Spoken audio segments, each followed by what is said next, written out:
Dobrý centr na zadní tyč a zlínští srov. Jednoduše chodit právě přes Mageru. Navíc souhra Magera Chramostova vyzkoušená, ale teď se řítí před Vukadinovič, který srovnává. Rostlými jabloneckými obránci to má dneska neuvěřitelně složité v soubojích 1-1. Už nikoli a narodí se příležitost Vukadinoviče. Tentokrát Poznar. Vukadinovič má našlápnuto, je rychlý. Ale zase se končí u Diopa. A Diop startuje Vukadinoviče. Ten už je v pokutovém území. Vukadinovič je hotovo. Dělal to krásně na Vukadinoviče, to je tutovka pro Zlín 2-3. Viděli zatím jediný gól, který dal Haris Harba. Vukadinovič skvěle oloupil Lutonského. Vukadinovič jde na branku. Vukadinovič zakončí. Nakonec se k tomu dostane. Ještě nabízí gól. Poznar krásně na Vukadinoviče a je to zase přečíslení. S Diopem jde Vukadinovič dopředu. Stále Vukadinovič vyhodnotil to tak, že Diop je v offsideu, ale ten gol. Vukadinovič obešel Deliho a ve sprintu mu tam nabíhají 4 spoluhráči. Vukadinovičova krásná přihrávka na Poznara. Ono obecně osobní souboje budou pravděpodobně rozhodovat tenhle duel. Jeden takový soudér ve vápně, je to...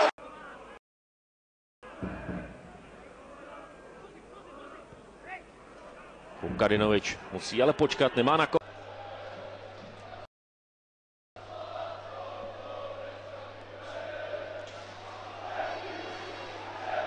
Rozhodl se odcentrovat a pozor na to! Vukadinovič otočil se kolem Fleischmana, pospíchá k bráně a to je gól! Další příležitost pro rychlý slavistický protiútok. Kenia našel Vukadinoviče, ten se je dokázal obhodit Jiřího Fleischmana. Milan Škoda, další velká příležitost pro Sláv. Dnešního protivníka nějak zvlášť bolela. A pozor, tohle byl krásný. Štípek udržel míč pro Příbram, ale teď už ne.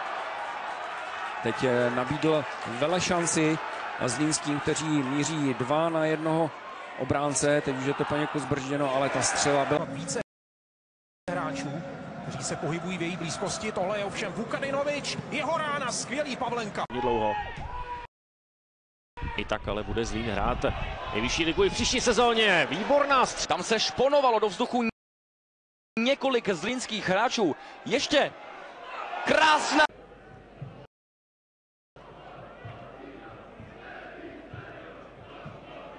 Nabíhá tam Koreš. Koreš dostává balón. Vše v pořádku. Štěpán. Velmi solidní bázová přihrávka do běhu Vukadinovičovi, který ani nepodruhé.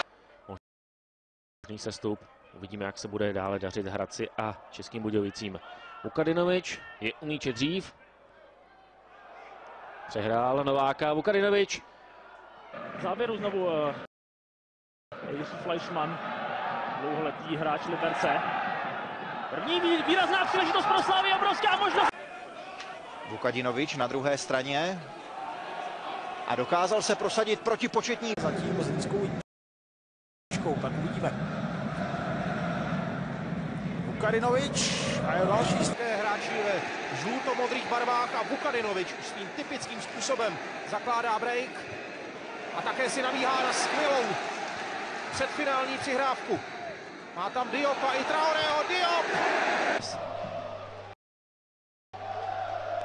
Zkusil se také proběhnout až na půlku soupeře. Pěkná akce.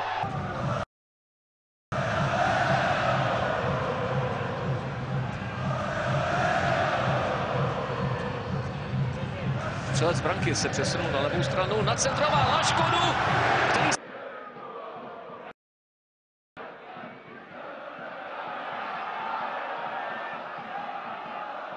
Hrubý, obrovský.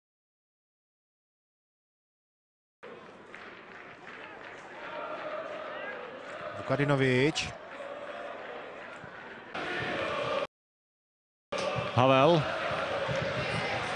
Vukadinovič mu sebral balón a samozřejmě si to hned namířil po lajně. Odcentroval.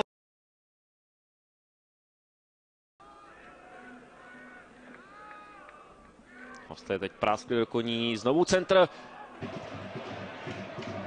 Francisco ne, ten pochopitelně bude hrát v útoku, ale teď se hosté musí bránit. Opět Vukadinovič. Centr do pokutového. Vukadinovič má proti sobě Plašila. A s Plašilem si velmi elegantně Vukadinovič poradil. Otmara ale nepřel. Tak nakonec je to signál. Šance obrovská ještě tí. Tohto sezóny gól a druhý dnešný. Opět ten území. Jugas. Vukadinovič. Je tam ještě velmi dobrá šance na útok na druhou pozici v ligové tabulce. Vukadinovič. Dobře, zatím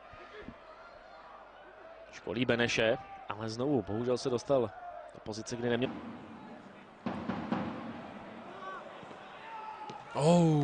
Jen k čelu Simona Deliho. A tohle má Vukadinovič rád. Dlouhý balon dopředu a Trada. I dobře nacentroval. Mediop nastartoval Vukadinoviče, spolupráce někdejších slávistů. Je to 3-3, ve vápně Poznár, Vukadinovič, ještě Holík. 3 hráčů, kteří nastoupili zatím ke všem ligovým utkáním. I když ne vždy k základu, ale tohle je zajímavý průnik, kterým Zlín už je ve vápně. Přes Romana Hubníka míč pro Zlína. Teď jsou 2 míče na hřišti. Poznár rozjíždí další domácí útok a tohle by mohla být zajímavá šance pro Vukadinoviče. Nabíhá mu ještě Vejtáka, ten se snaží hned na Vukadinoviče. Ten může hrát. Je tam Tamás. Na levém křídle už dostává balón. Domácí se k němu znova probojovali. Velikosti hráčů Dukly. Rolko. Hrát už může Slavia.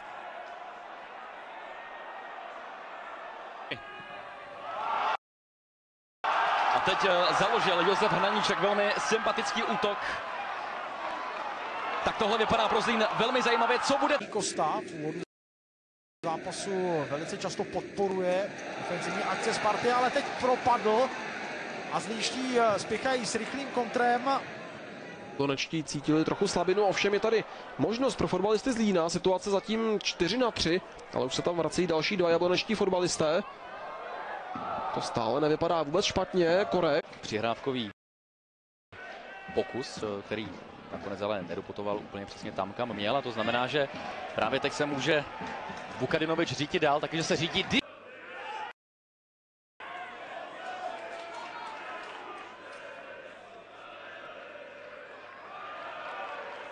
Míč na Škodu, který zakončuje, ale mimo. Vukadinovič ještě stihl míč na trávníku a tohle je příležitý.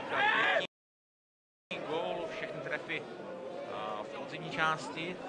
Co teď myslí domácí borci? Diop tam skákal. A Vukadinovič může jít sám, protože ostatní ho zatím nestíhají. Diop. Tak prostoru pro Zlínské, aby nastartovali protiútok po pravé straně. Je tam Vukadinovič, který se... Vukadinovič.